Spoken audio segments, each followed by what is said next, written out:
Sigourney Weaver é uma das mulheres mais comentadas no momento aqui em Hollywood. Também não é à toa, não é qualquer mulher que carrega o alien dentro do peito.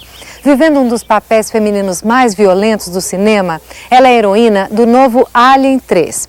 Sigourney conta que teve a maior dificuldade para conseguir qualquer papel no começo de sua carreira por causa da sua altura, 1,83 m.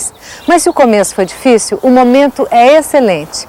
Essa bela mulher acaba de conseguir nada menos do que 6 milhões de dólares para contracenar com esses monstros. Com vocês, a maior fera de Hollywood, Sigourney Weaver. Sigourney, you look so much softer and delicate and beautiful. Oh, even though you look beautiful, you did beautifully the character Ripley, but it is a tough character. And don't you dream of doing now some, I don't know, intimate roles or a glamorous woman? It's hard to find glamorous women in film today, but I am looking at a love story comedy where I would get to wear nice clothes and have hair. But it's hard to find a glamorous role. I don't know, for some reason they think that if someone's glamorous, people won't like her. I don't know what it is, but I'd love to play a very glamorous person. You said that science fiction was not your dream, but you are the first major female action star. What changed? Well, I think the Alien films are so unique for their sets, their designs, the world that they create. To me, it's a very fascinating environment and a look into the future. And so even though they are horror films and action films, I feel like there are all these other elements that to me make it very interesting to work on. And they give you an opportunity to sort of look into the future and talk about some,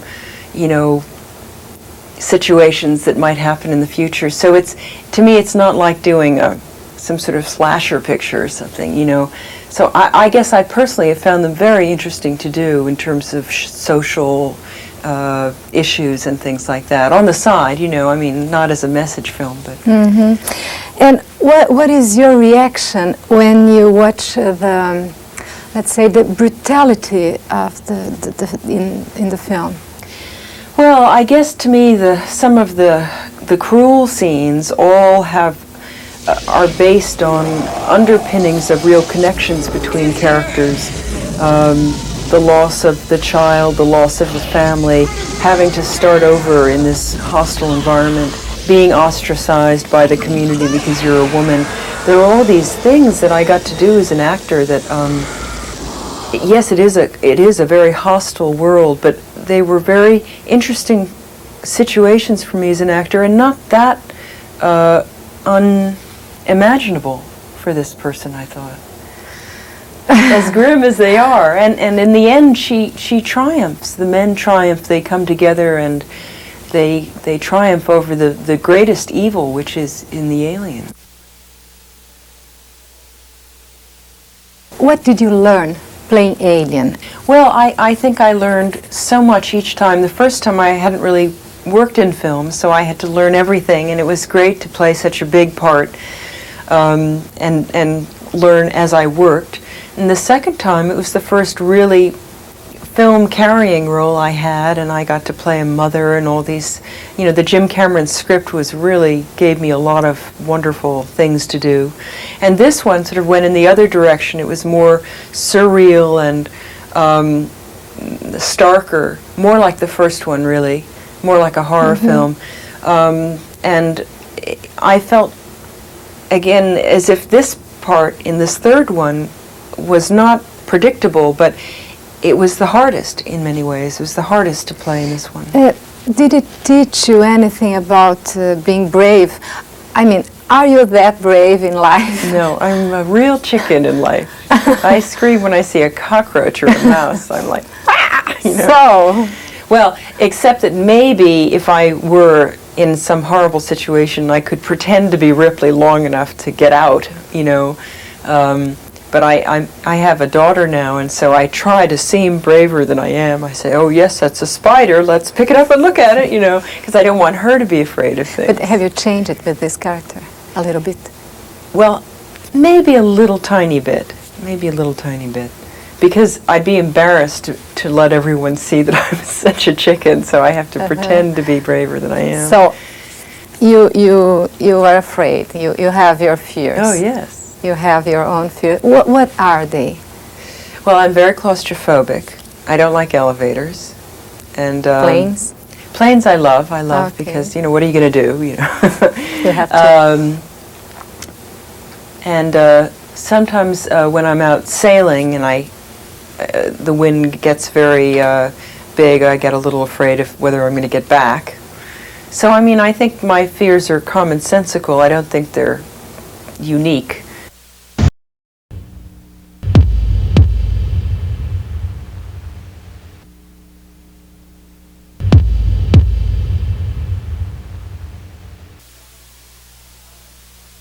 You got $6 million for Alien 3. No, I didn't actually. I didn't. No, you should. Oh, well, thank you. Okay, but I got something paid like a nice that. salary, yes. Okay. And you said you would be paid much more if you were a man. More, yes. Why? Well, because I would be. You mean, why did I say it, or why would I be paid more? Why would Well, I don't know, but I know I would be. I know that you know, other stars, you know, Michael Keaton apparently got paid $10 million to do Batman 2, and Michelle Pfeiffer got 3 to do Catwoman. It's hard to be in the business where we're all paid very generously, but it is pretty obvious that women have a much lower price. And because this was an action film and a big budget picture, I felt it was important to point this out to the people paying me, that in fact a year before they'd paid another actor much more money to do a second sequel, and this was the third one, blah, blah, blah. Mm-hmm. It's not an important issue, but it became important to me at the time because I was so surprised at how rigid the system was in place, you know, the sexism. But you also said that the film makes, if the film makes a lot of money, you'll never get the credit. Why not? Because in Hollywood, I think they think that the reason these pictures make money are because of all the explosions and special effects, etc. You know, it's and I just read it. I've read it in a couple of things that, in fact, you know, Sigourney Weaver didn't make them. I don't want the credit for it. I just think it's odd when they say it had nothing to do with me. Sure. It had to do with the actors, all the actors, because we're the ones that make the special effects mean something to the audience. In the ad for Alien 3, they say, the bitch is back. Right. Are you supposed to be the bitch? No, apparently not. That's what I thought too. Apparently the bitch is the queen alien from the second one. The alien in this film is quite different. I think people will be very surprised and terrified by the way this one, it has a different parent, that's all I'll say, and it moves very fiercely, and it's, the director did some state-of-the-art camera work that make it even more terrifying. But the bitch was supposed to refer to the scary queen in the second one. You refused to do this movie until the script was the way you wanted it. Do you have the power to change a script? Well, actually, that's not what happened. I agreed to think about doing a third Alien as long as we all agreed that the script was going to be wonderful. And so the only thing I said was that I felt it would be better for the series if Ripley didn't keep going, you know, that for her we should try to make it as good as possible because it might be her last one. And we really had a lot of false starts, so there was no moment when a script was handed to me and they said, do you want to do this? It wasn't that simple, unfortunately. It evolved with all of us working hard to make it original. But usually, how do you deal with that, with the scripts? You know, they came to you and show a script and you said, how is the way you act? Well, often, for instance, I've been sent a script now, which is very funny and very charming, but the woman's part is quite difficult, and I often get sent the hard parts. They don't quite know how to figure out how to restore the balance. So I get a lot of these tricky parts, and I know one of the reasons I'm hired is because they know that somehow I'll be able to work out, without making the part bigger or smaller or whatever, I'll be able to figure out how to make it work as well as it can. I don't think that's power. I just think that happens to be something that I enjoy working on scripts, and I think it's fun and it's part of the process. But it's not about my power, it's just about a process of working. Enjoy to do the character. Yeah. Uh-huh. Yeah. And why did you co-produce on this one? Well, I actually, I didn't realize I was a co-producer until we were already making the film. Mm-hmm. I guess the producers wanted to give me a producer credit because I was already very involved in a lot of the decisions, and they very nicely wanted my participation. But it wasn't something I said I want to produce. I wouldn't have said that. In the end, I did learn a lot from being one of the producers. What does it exactly mean to be a Yes. co-producer? I don't know. I'm not sure. I know that in my case, I didn't have much to do with the casting. I didn't want to because, you know, I trusted the director. The one area in which I feel I was a producer was in the post-production. There were things that we weren't able to finish in London, and we kept sneaking the picture, which means showing the picture to an audience, you know, like last fall, and then we would get their comments, and we would then continue to work on the film. So I went to a couple of these sneaks, and I was able to have an opinion about what we needed to shoot and what we needed to edit. So in that sense, I was an equal partner with everybody, and that's where I think the co-producing thing comes from. But did you put any money in the film? Oh no, but I don't think producers put any money in films. It's Usually. never their own money. But you have your own production company. Yes. What do you intend to do with? Well, I have Goat Key Productions. Goat Key Production. And it's a development deal that I have at Fox, and I have a book, a short film, and a play, all being worked into script form. And so basically it's at this point all script work, which I enjoy, as I said, and then maybe someday I might be in one of them. I'm not sure. They're not for me. They're just really good stories. One's a comedy. Well, two are comedies, and one is a great obsessional, glamorous love story, a Mishima play called The Black Lizard. So that's what I wanted to have a job where I could stay home and be with my daughter more, and so I thought the producing thing was a good way to keep busy. How hard do you have to fight with the studios? Well, I don't think it's so much a question of fighting. It's a question of often a studio will have a different priority, and you have to fight for your story and for your director. In the case of the Alien films, they're always very expensive, and they take a long time to make, and they're a big, ambitious project. How long? Well, in this case, I think this film took about 2 years to get done. But to shoot? No, it took about 5 months to shoot, and then we had to do little reshoots. They weren't reshoots, but we had to finish certain things.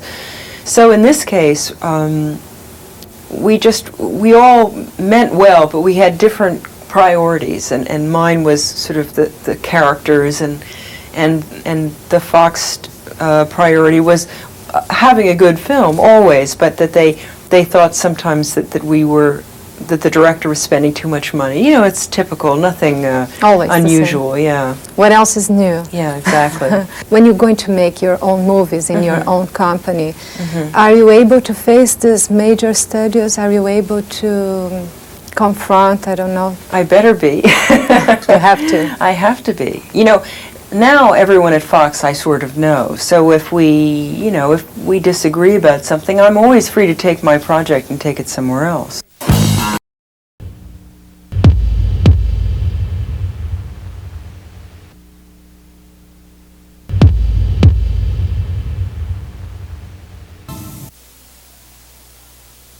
You got a lot of power doing Alien. Are you afraid of losing this power with the end of the series? It was never about power for me. And I don't really think actors sit around thinking about their power. Agents sit around thinking about power. What actors think about is, you know, what next job they can have, they can do, and what they're being considered for. I think personally it would be a mistake for me to continue doing the alien pictures without really wonderful original scripts. And the more you do of a certain picture, I think it's just, you're asking for trouble. You're asking to disappoint people. So I feel very complete about Alien artistically, and that to me gives me power inside, you know, and I can move on. I've never felt it gave me a lot of power, except that it gave me a wider audience, and I don't want to lose the audience. Artistically, do you like taking risks? A friend of mine who's a director says you have to risk your life every 6 months in this business or you die. And I think that's probably true. I haven't taken a lot of risks in my career compared to a lot of actors I know. You know, I haven't done a lot of very experimental theater like I did in the beginning, and I miss that. And I'd like to do more small films that are perhaps not guaranteed surefire box office successes. And at you talk about the beginning. Did you ever struggle to be an actress? Oh, yes. All the time. I mean, in the beginning, I couldn't get an agent. Everyone thought I was too tall to work, and they didn't know what to do with me. And I had 3 years without an agent. Finally, sort of someone who wasn't that established signed me. And so it was, everyone struggles, I think. Have you ever felt humiliated? Oh, often. Often. Sometimes when you really want a part and you really, you know, you're too nice sometimes. I remember a director hired me for a part, and he kept wanting me to read with other actors, and in the end he took the part away from me, not because he didn't like my readings, but he changed his mind about what kind of person he wanted, that he wanted to go with someone much younger, blah, blah, blah. And that was humiliating. And I'd never want to work with that person again, no matter how talented they were. And things like that happen, and you just have to sort of protect yourself a little and not get involved with people who are... How do you do that? Well, it's very easy. I say, look, is this person an honorable person? Is this person good to work with? And if I hear that they're crazy or insecure or something like that, I often just say no, because it's my life. And no matter how well a film does, I have to work with these people for 3 to 6 months. So I'd much rather work with people who are honorable. And there are enough of them around. You said you were 6 feet tall. Is that right? Well, when I wear shoes, I'm 6 feet tall. Yes. And you said that the agents came to see you in a play, and they saw how tall you were, and they laughed. Was it that much of a problem? Well, I don't mean they laughed. Ha ha ha! You know, give up. It was odd because I looked. I was pretty, and yet I was so tall that it made me odd. And so they didn't know what to do with me. I didn't look like an ingenue because I was too big, and I kept playing very odd characters of schizophrenics and bizarre people, and so I would look sort of like a nice normal person, and then I would be in these very weird plays, and so they just didn't know what to make of me, which I liked for a long time. Did you ever have a complex about it? No, when I was 13, I was this tall, and I think that was awkward, as it is for a lot of tall people, men and women. But I knew that someday I would like it. When I grew up, I knew that I would like it, and I do. Awesome. And have you ever wanted to change any part of your body? Well, there have been times when I wanted to be thinner or stronger. But no, pretty much I feel like I have the right body for myself. So, are you comfortable in your skin? Most of the time, yeah. Yeah. You shaved your head. Not many women would do that. No. But if I had your beautiful long hair, I probably wouldn't do it either. But I already did, you know. Oh, you did? Yes. Uh-huh. Anyway, did you feel insecure about your beauty? Well, I felt it was a very interesting thing to do for a role. I felt it was the right thing to do for this picture, and we were all bald, so that the only people we saw were each other.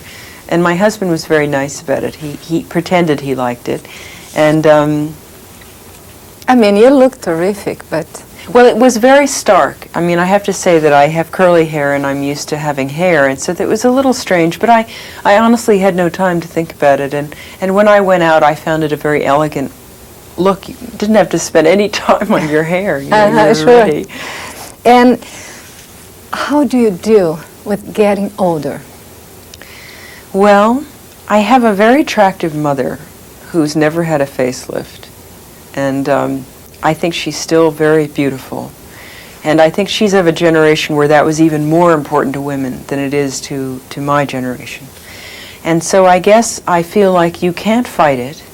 And as an actor, I want to play some of the weird roles again. So I don't feel I need to sort of, if I really wanted to be like in competition with Michelle Pfeiffer and Julia Roberts, I would be very unhappy all the time because it's absurd. How can I be, So I don't feel that way. I feel like I'll go my own way wherever it is, and that the aging is, sort of a part of that. I have a younger husband than myself. If it bothered him, if I was in bad shape or, if I sort of let myself go, then I would feel old. But as long as I feel like I feel good and vital, then I don't really care what age I am because it's just sort of meaningless. Mm-hmm.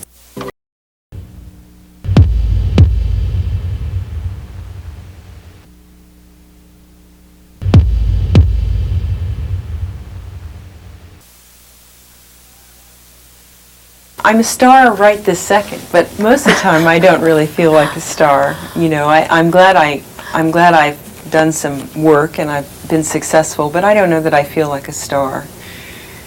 What do you feel like? I feel like an actress who has a big film coming out, so that for this period of time I'm a star, and then I'll go back and I'll be, A housekeeper. Right, whatever. You decided to become a mother at 40. Why did you wait? Well, I didn't mean to wait. It's just that's what happened to us. We weren't. It wasn't that easy for us. So that was finally when we succeeded, was when I was already 40, and we'd like to have another child. So, and I think actually the children keep you young. I'm very happy to be a mother at 40 because I feel I have more energy now than I've ever had. What changed? Well, I think being a mother gives you a lot of energy because it's really fun, and it's so exciting, and it's just so important. It's so important not to miss this time because it goes so quickly. So I think that does make me feel very young. I feel lucky. You were a strong, intelligent, and also commanding woman. Do you feel men are afraid of you? I hope so. No, I don't know. I don't think so. I don't think that I'm intimidating personally at all. I think I played a couple of characters who were a little formidable, but I don't think that in my personal life at all people are intimidated by me. No one who knows me well is intimidated by me. Never. Oh, I hope not. No, I think that. Don't you feel them a little bit scared? Sometimes I feel that people, because I'm shy, I often will seem aloof, and so men might think, oh, she's such a cool cucumber, kind of person. But anyone who's actually worked with me, yeah, I think I give that. But anyone who's actually worked with me and knows me, I don't think they think about it that. Maybe when they first meet me, but just for a second, I think. You were a powerful woman. You're a strong woman. That's easy to see. Well, thank you. Have you ever tried to minimize yourself in any way to make them feel comfortable? Oh yes, I think that's part of the game. I mean, as a producer, I think I certainly try to use my femininity. I feel that that the way people listen to you is different because you're a woman. For one thing, you're not you're not a member of that sort of men's elite, so you have to work a little harder. And so I don't feel any qualms about, going to a meeting looking really good, because I want to get their attention, So I guess I consider it one of the things that I can use rather than an advantage or a disadvantage. I'm a star right this second, but most of the time I don't really feel like a star. I'm glad I've done some work and I've been successful, but I don't know that I feel like a star. What do you feel like? I feel like an actress who has a big film coming out, so that for this period of time I'm a star, and then I'll go back and I'll be, a housekeeper. Right, whatever. You decided to become a mother at 40. Why did you wait? Well, I didn't mean to wait. It's just that's what happened to us. We weren't. It wasn't that easy for us. So that was finally when we succeeded, was when I was already 40, and we'd like to have another child. So, and I think actually the children keep you young. I'm very happy to be a mother at 40, because I feel I have more energy now than I've ever had. What changed? Well, I think being a mother gives you a lot of energy because it's really fun, and it's so exciting, and it's just so important. It's so important not to miss this time because it goes so quickly. So I think that does make me feel very young. I feel lucky. You were a strong, intelligent, and also commanding woman. Do you feel men are afraid of you? I hope so. No, I don't know. I don't think so. I don't think that I'm intimidating personally at all. I think I've played a couple of characters who were a little formidable, but I don't think that in my personal life at all people are intimidated by me. No one who knows me well is intimidated by me. Never? Oh, I hope not. No, I think that would be... Don't you feel them a little bit scared? Sometimes I feel that people, because I'm shy, I often will seem aloof, and so men might think, oh, she's such a cool cucumber, kind of person. But anyone who's actually worked with me, yeah, I think I give that. But anyone who's actually worked with me and knows me, I don't think they think about it that. Maybe when they first meet me, but just for a second, I think. You were a powerful woman. You're a strong woman. That's easy to see. Well, thank you. Have you ever tried to minimize yourself in any way to make them feel comfortable? Oh yes, I think that's part of the game. I mean, as a producer, I think I certainly try to use my femininity. I feel that that the way people listen to you is different because you're a woman. For one thing, you're not a member of that sort of men's elite, so you have to work a little harder. And so I don't feel any qualms about going to a meeting looking really good, because I want to get their attention, So I guess I consider it one of the things that I can use rather than an advantage or a disadvantage. Have you ever fallen in love with a partner during a shooting? I fall a little in love with almost all my partners. I don't do anything about it, but I feel if I'm doing a love story, there is a part of me that's playing the character that will always fall in love with the part of whoever the actor is that's playing his character. And when I worked with Gerard Depardieu, we used to talk about that, how that if you were very happy at home, you could let your character really fall for the other actor. If you were really falling in love with the other actor, then your life would be very dramatic and confusing and sort of messy. But if you were happy at home, then you could really let yourself go. Let yourself go. Yeah. And you work with Gerard Depardieu, and after all these aliens, was that a treat? Oh, such a treat. It would be a treat anywhere, anytime. But he is, have you met him? No, not yet. He's really enchanting. He's so, has these eyes that are just so mischievous. What he is like? gosh, it's hard. You know, he comes on the set and he's like a big child. He's sort of always looking around to get into some sort of mischief. And his joy when he works with you is so, you know, he cracks jokes all the time and makes the crew laugh and keeps the energy up. And then when he has to do the scene with you, you know, you'll look in his eyes, and his eyes, you know, as Columbus, he's just magnificent. I mean, his eyes will fill with tears, and he'll say, you know, Your Majesty, please let me go to the duel. And you go, yes, yes. You know, I mean, he's absolutely amazing. Mm-hmm. And are you not afraid to really suffer with this sort of romance that can happen when you were working? Well, I've worked with such incredible and attractive people, Mel Gibson and Bill Hurd and Bill Murray and Gerard. I mean, you know,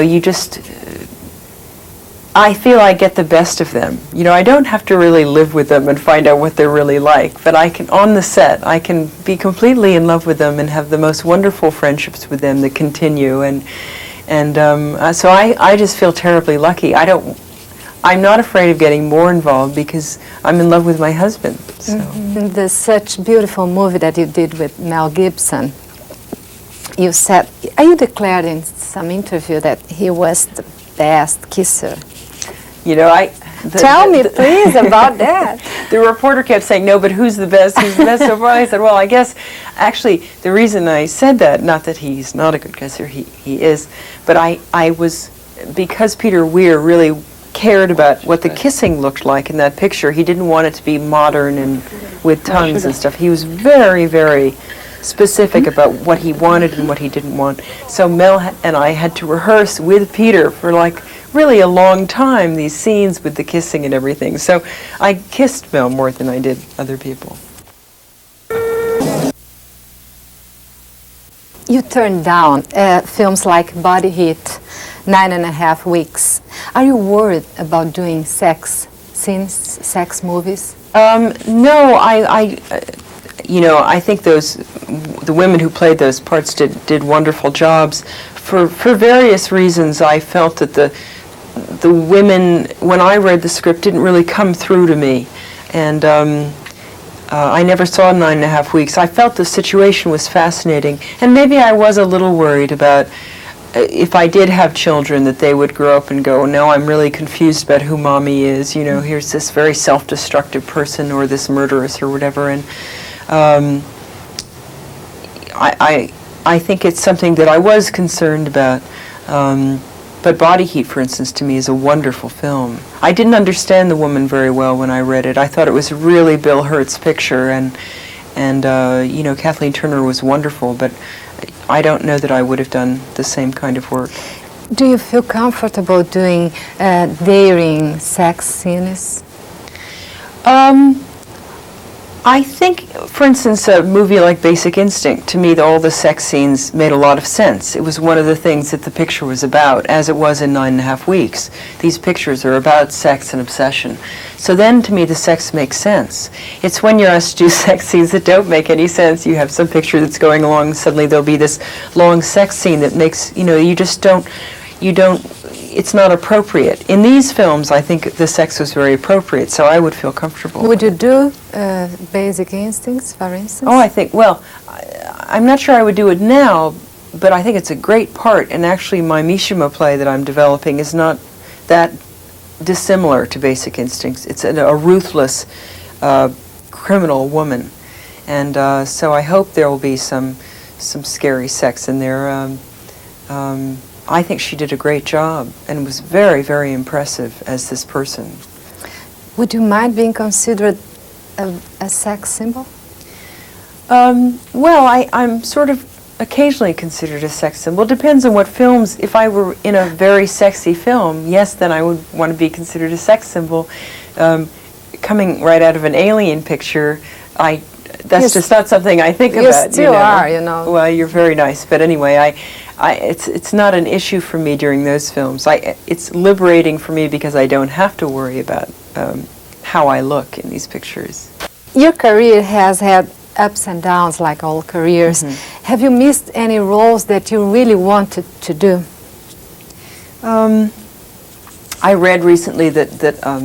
Sidney Pollack was going to do a movie about Beryl Markham, the Flyer, with Gina Davis, and that's a role I would have liked to play. I'm sure that as I go through my 40s, there'll be lots of roles that I would have liked to play if I were in my 30s, but, you know, there's no... You turned down, for instance, Thelma and Louise. Well, I didn't turn it down because I never read it. Ridley said, you know, can you be in this movie that I'm doing? And I said, I can. I'm in Alien 3. So I never got a chance to turn it down. Right. How strongly have you felt the sense of competition in the business? Well, I just prefer not to feel it. I know that it's very competitive and there aren't that many good roles, but I feel very philosophical about what I end up doing. I guess I feel like I have a little good fairy who helps find me parts, and I've been very lucky. Yes, there are things that some of my colleagues have done, Angelica Houston, people like that, who I just think do awesome work, and I'd love to be considered for some of these parts, but I always feel there's enough work to go around for all of us, you know.